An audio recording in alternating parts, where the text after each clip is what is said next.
بسم الله الرحمن الرحيم. اللهم صل على سيدنا محمد وعلى آل سيدنا محمد صلاة تنجينا بها من جميع الأهوال والآفات وتقضي لنا بها جميع الحاجات وتطهرنا بها من جميع السيئات وترفعنا بها عندك أعلى الدرجات وتبلغنا بها أقصى الغايات من جميع الخيرات في الحياة وبعد الممات إنك على كل شيء قدير. ربنا آتنا في الدنيا حسنة وفي الآخرة حسنة وقنا عذاب النار وأدخلنا الجنة مع الأبرار برحمتك يا عزيز يا غفار يا رب العالمین۔ اے اللہ ہمارے گناہوں کو معاف فرما،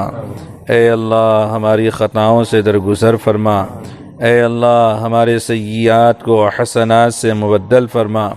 اے اللہ گزشتہ کو معاف فرما،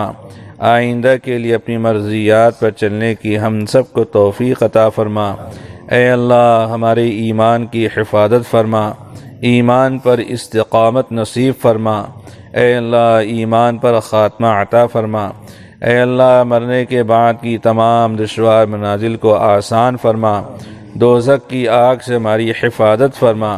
جنت الفردوس میں بغیر حساب کتاب داخلے کا پروانہ عطا فرما، اے اللہ محشر کی ہولناکی میں اپنے عرش کا سایہ عطا فرما، نامہ اعمال سیدھے ہاتھ میں عطا فرما، وزن اعمال کے وقت نیکی کے پڑلے کو وزنی فرما، اے اللہ حوض کوثر پر نبی اکرم سرکار دو عالم صلی اللہ علیہ وسلم کے ہاتھوں سے جام کوثر نصیب فرما، اے اللہ اپنی رضا و خوشنودی عطا فرما، اپنی معرفت کا نور عطا فرما، ذکر میں عبادت میں تلاوت میں لذت حلاوت چاشنی عطا فرما، اے اللہ اپنا صحیح اور قوی تعلق عطا فرما، اپنے محبوب و مقبول بندوں میں شامل فرما، اے اللہ اپنی اطاعت و فرمانبرداری پر قائم رہنے کی توفیق عطا فرما، کفر سے شرک سے بدعات و خرافات سے ہماری حفاظت فرما، اے اللہ رسول اللہ صلی اللہ علیہ وسلم کی پاکیزہ سنتوں پر عمل پیرا ہونے کی توفیق عطا فرما، گناہوں معصیتوں اور نافرمانیوں سے عافیت کے ساتھ محفوظ فرما، اے اللہ برے دن سے بری رات سے بری بات سے برے انجام سے برے خیالات سے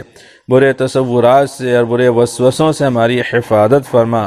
اے اللہ پوری دنیا کی مسلمانوں کی جان کی مال کی عزت و آبرو کی دین و ایمان کی حفاظت فرما،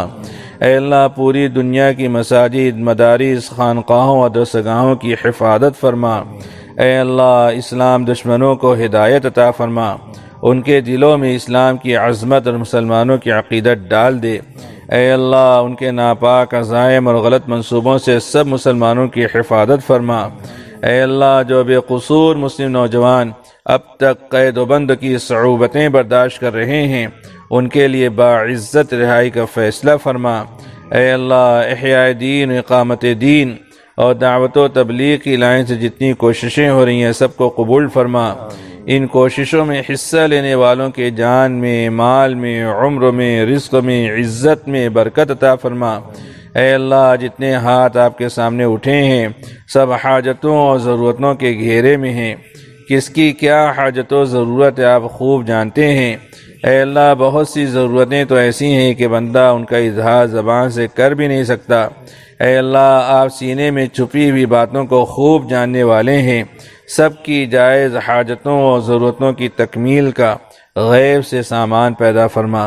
اے اللہ ہماری تمام دعاؤں کو محض اپنے فضل و کرم سے نبی اکرم سرکار دو عالم صلی اللہ علیہ وسلم کے صدقے و طفیل میں قبول فرما، وصلی اللہ علی النبی الکریم وآلہ واصحابہ اجمعین برحمتک یا ارحم الراحمین۔